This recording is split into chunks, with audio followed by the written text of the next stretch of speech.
Hey folks, welcome you all in this next episode of this learning series. आज के इस episode में हम जानेंगे कि आपके पास अगर पैसे पड़े हुए मतलब कहीं से आए हुए हैं, लाइक कहीं से आए हुए मीन्स आपने कुछ घर बेचा है, गाड़ी बेची है, किसी भी तरह से एक बड़ा अमाउंट आया हुआ है आपके पास में। उस पैसे को क्या करना है, कहाँ इन्वेस्ट करना है? मार्केट में इन्वेस्ट करें, रियल एस्टेट में इन्वेस्ट करें, debt fund, liquid fund, exactly कहाँ इन्वेस्ट करें? उन चीज़ों पे आज हम बात करने वाले हैं। सो स्टार्ट करते हैं। अब पैसे तो आपके पास में आ गए, आप सोचोगे आप कहाँ इन्वेस्ट कर सकते हो? रियल एस्टेट में इन्वेस्ट कर सकते हो। रियल एस्टेट में इन्वेस्ट करने गए लेकिन आपको कोई ठीक ठाक प्रॉपर्टी नहीं मिली, आप वहाँ से आ गए। दूसरा ऑप्शन आपके पास में मार्केट में, चलो इन्वेस्ट करने के लिए सोच लिया क्योंकि बहुत हाइप बना हुआ है इस समय, स्टॉक मार्केट सब लोग इन्वेस्ट करें, आपने सोचा चलो स्टॉक मार्केट में इन्वेस्ट कर देते हैं। लेकिन स्टॉक मार्केट में भी अगर आपको अपॉर्चुनिटी नहीं मिल रही तो क्या? अपॉर्चुनिटी नहीं मिलने का मीन्स है, जैसे एग्जाम्पल आपको बताता हूँ। गेहूं है, वीट, ठीक है।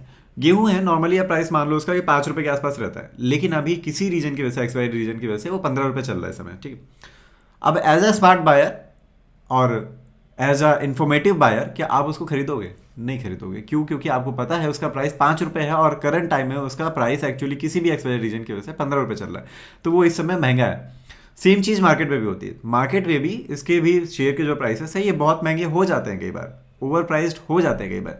सो आपको अगर नहीं पता होगा और आप महंगे में खरीद लोगे तो अल्टीमेटली वो अपनी ओरिजिनल पोजीशन पे आएगा ही आएगा और आपका लॉस हो जाएगा, ठीक है। सो बेहतर है कि थोड़ा सा होल्ड करो। जब आपके पास पैसे हैं तो आप एक्चुअली एनालिसिस करो कि क्या सही टाइम है इन्वेस्ट करने का। ऑल तो कैसे सही टाइम पता चलेगा इन्वेस्ट करने का, तो उसके लिए आप थोड़ी सी रिसर्च करो, थोड़े से कोई किसी से मेंटरशिप ले सकते हो, किसी से गाइडेंस ले सकते हो कि एग्जैक्टली आप मार्केट को सीखना चाह रहे हो कि कहीं से सीख सकते हो कुल मिलाकर स्टॉक मार्केट के बारे में, क्योंकि रैंडमली इन्वेस्ट करोगे तो लॉस हो गई होगा, ठीक है। तो सीख करके करोगे तो नहीं होगा। दूसरी चीज़, मान लो आपके पास में पता चल गया कि आपको इस समय महंगी है मार्केट, ठीक है। अब उस पैसे को रखोगे कहाँ फिर? क्योंकि आप बैंक में ही रख सकते हो, फिर और कोई ऑप्शन तो है नहीं। लेकिन बैंक में नहीं रखना चाहिए। रीज़न क्या है? क्योंकि अगर आप बहुत बड़ा अमाउंट आप बैंक में रख रहे हो तो आपकी जो इन्फ्लेशन बढ़ रही है वो 6% की रेट से बढ़ रही है, और आपके जो पैसे बढ़ रहे हैं, मतलब जो इंटरेस्ट मिल रहा है वो बढ़ रहा है कि आप कितना 3.5-4% का आपको रिटर्न मिल रहा है, मतलब इंटरेस्ट मिल रहा है बैंक से। सो अब क्या हो गया? महंगाई ज़्यादा बढ़ रही, आपके पैसे पीछे रह जा रहे हैं, तो क्या हुआ? आपका कहीं ना कहीं लॉस हो रहा है। जो आपके पैसे आज की डेट में 100 रुपये हैं, एक साल बाद वो 100 रुपये की वैल्यू नहीं रह जाएगी उसकी। करेंगे आप? सोल्यूशन क्या है? प्रॉब्लम तो बहुत बता दी, सोल्यूशन क्या है? सोल्यूशन पे जाने से पहले मैं आपको बताता हूँ एसआईपी और लमसम में डिफरेंस क्या होता है। पहले स्क्रीन पे चलते हैं, 2 मिनट के लिए, 2 मिनट लगेगा, स्क्रीन पे चलते हैं। एसआईपी और लमसम के बीच में डिफरेंस देखते हैं, फिर हम चलेंगे सोल्यूशन पे, ठीक है। चलो, नॉर्मली क्या है कि मान लो कि थोड़ी देर के लिए कि मार्केट ये यहाँ से लेकर के यहाँ तक आई है, और इसमें 20% का मूव था, ये 20% का मूव था जो यहाँ से यहाँ तक गया है। अब क्या है, ऐसा होगा कि आपको वो 20% का रिटर्न मिल जाए? लाइक या 100 रुपये इन्वेस्ट किए थे तो यहाँ पे आपके 120 हो जाए, ऐसा होगा क्या? नहीं। अगर नहीं, आई मीन केस बता रहा हूँ कि ये कब नहीं होगा। अगर आपने एसआईपी में इन्वेस्ट किया, एसआईपी मतलब क्या होता है कि आप एक डेट फिक्स कर लेते हो किसी पर्टिकुलर मंथ की, कि लाइक हर महीने मुझे 1 तारीख को इन्वेस्ट करना है 500 रुपये, ठीक है। तो वो एक डेट फिक्स कर लेते हो, एक अमाउंट फिक्स कर लेते हो, तो आपका हर महीने यहाँ पे पैसे जा रहे हैं इसमें। तो आपके कुछ पैसे यहाँ पे आए हैं, कुछ पैसे यहाँ आए, कुछ यहाँ, यहाँ हर जगह आपने इन्वेस्ट किया है। तो आपको ये 20% का रिटर्न नहीं मिलेगा, क्योंकि आपने अगर यहाँ पे इन्वेस्ट किया होता बिल्कुल बॉटम में, तो आपको ये पूरी रैली मिलती, तब आपको 20% का रिटर्न मिलता है। लेकिन अभी आपने सब एवरेज आउट कर दिया, तो सब आपको क्या मिलेगा? अब आपको सबका एवरेज मिलेगा, तो आपका रिटर्न थोड़ा सा कंपेरेटिवली कम हो जाएगा। लेकिन उसी केस में अगर आपने सारा पैसा यहाँ पे डाल दिया होता और ये रैली पूरी आपने कैप्चर की होती यहाँ तक, तो आपको 20% का रिटर्न जरूर मिलता है। तो हम इस तरह की इस इन्वेस्टमेंट को कहते हैं लमसम, और इस तरह के इन्वेस्टमेंट को कहते हैं एसआईपी, सिस्टमैटिक इन्वेस्टमेंट प्लान, जहां पे आप सिस्टमैटिक तरीके से इन्वेस्ट करते हो मार्केट में, ठीक है। आई होप आपको म्यूचुअल फंड तो फिलहाल पता होगा। म्यूचुअल फंड नहीं पता तो आपको पचासों हज़ारों वीडियोस मिल जाएंगे यूट्यूब पे जो आपको ये बताएंगे म्यूचुअल फंड क्या होता है। मैं उन चीज़ों में नहीं जब बनाना चाह रहा वीडियोस, क्योंकि वो चीज़ मार्केट में ऑलरेडी बहुत सारी हैं। मैं आपको वो बताना चाह रहा हूँ जो आपको थोड़ा सा रेयरली मिलेगा या हो सकता है ना मिले, ठीक है। तो एग्जैक्टली आपको पैसे कहाँ इन्वेस्ट करने हैं वो बता रहा हूँ।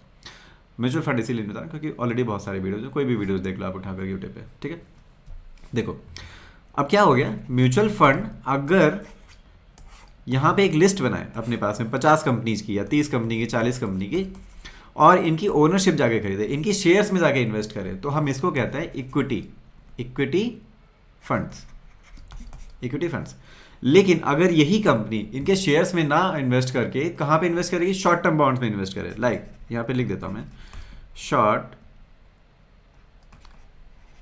Term bond, short term bond में इन्वेस्ट कर रही है अगर, और कॉमर्शियल पेपर में इन्वेस्ट करते हैं, कॉमर्शियल पेपर्स में इन्वेस्ट कर दें, या फिर कॉर्पोरेट फंड में, कॉर्पोरेट फंड नहीं सॉरी, कॉर्पोरेट एफडी में इन्वेस्ट कर दे, टी बिल्स में इन्वेस्ट कर दे। तो यहाँ पे जब इन्वेस्ट करते हैं तो यहाँ से इन्वेस्टमेंट का क्या होता है, मतलब यहाँ पे कुल मिला के जब इन्वेस्टमेंट होती है आपकी, तो यहाँ पे कुछ फिक्स इंटरेस्ट होता है। जैसे आप क्या करते हो, ये काइंड ऑफ डेट फंड की तरह है, कह सकते हो। तो जैसे कि अगर आप क्या करते हो, बैंक से आप लोन लेते हो, बैंक से जब आप लोन लेते हो तो आप एक फिक्स इंटरेस्ट मार्केट को, सॉरी बैंक को जब आप देते हो तो वो उनकी actually as a income count होती है।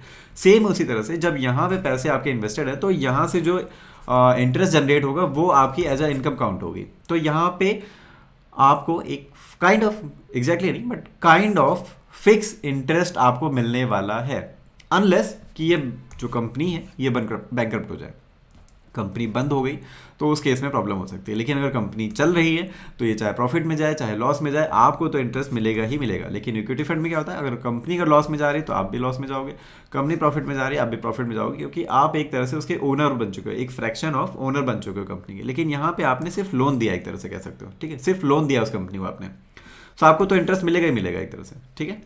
ये डिफरेंस होता है। अब आपको किस में करना चाहिए, इक्विटी फंड में या लिक्विड फंड में?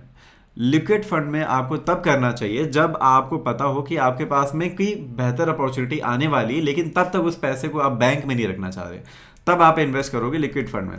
मतलब एक तरह से यूं कह लो कि आप अगर 6 मंथ से लेकर के अगर 1 ईयर का प्लान कर रहे हो कि पैसे इसको कहीं संभाल के रखने हैं, बैंक में नहीं रखना चाह रहा, तो उस केस में लिक्विड फंड में करोगे। इक्विटी फंड में आप तब करोगे जब आप लॉन्ग टर्म के लिए प्लान कर रहे हो। क्यों? क्योंकि लॉन्ग टर्म के लिए अगर लिक्विड फंड में अगर आप रख लोगे पैसे तो फिर आपको उतना इंटरेस्ट नहीं मिल पाएगा, क्योंकि लिक्विड फंड का इंटरेस्ट आपको मिलेगा लगभग 6 से 8% के आसपास मिलता है मैक्सिमम। इक्विटी फंड में आपको मिल सकता है बहुत ज़्यादा, 20, 30, 40, 50% तक मिल जाता है, ठीक है। अब ये डिबेट मत करना, 12-15 भी मिलता है, डिपेंड करता है mutual fund to mutual fund, लेकिन 30-35 तक भी मिलता है, मुझे मिला पर्सनली, ठीक है। तो इसलिए बता रहा हूँ मैं। सो इक्विटी फंड आपको तब परफॉर्म अच्छा करके देगा जब आप एक लंबे टाइम के लिए प्लान करोगे। लेकिन अगर शॉर्ट टाइम के लिए प्लान कर रहे हो तो इक्विटी फंड में आपको लॉस हो सकता है, क्योंकि मार्केट में फ्लक्चुएशन की वजह से आपके पैसे माइनस में जा सकते हैं। लेकिन लिक्विड फंड में आपके पैसे माइनस में नहीं जाएंगे, क्योंकि इसका डायरेक्टली मार्केट से कोई कनेक्शन ही नहीं है, ठीक है। क्योंकि यहाँ पे तो आपको इंटरेस्ट मिल रहा है, तो यहाँ पे आपका डायरेक्टली मार्केट से कोई कनेक्शन नहीं है, इस वजह से आपके पैसे यहाँ पे मार्केट में लॉस में नहीं जाएंगे, बहुत ही रेयर चांसेस है, ठीक है। दूसरी चीज़, नॉर्मल म्यूचुअल फंड में क्या होता है कि वो 3 दिन लेते हैं, 3 डेज लेते हैं अगर आपको पैसे विड्रॉ करने हो। लेकिन लिक्विड फंड आपको 24 आवर्स में दे देते हैं पैसे। अगर आपको चाहिए, रिक्वेस्ट डालो कि मुझे पैसे विड्रॉ करने, 24 आवर्स में आपको पैसे आपके अकाउंट में आ जाते हैं।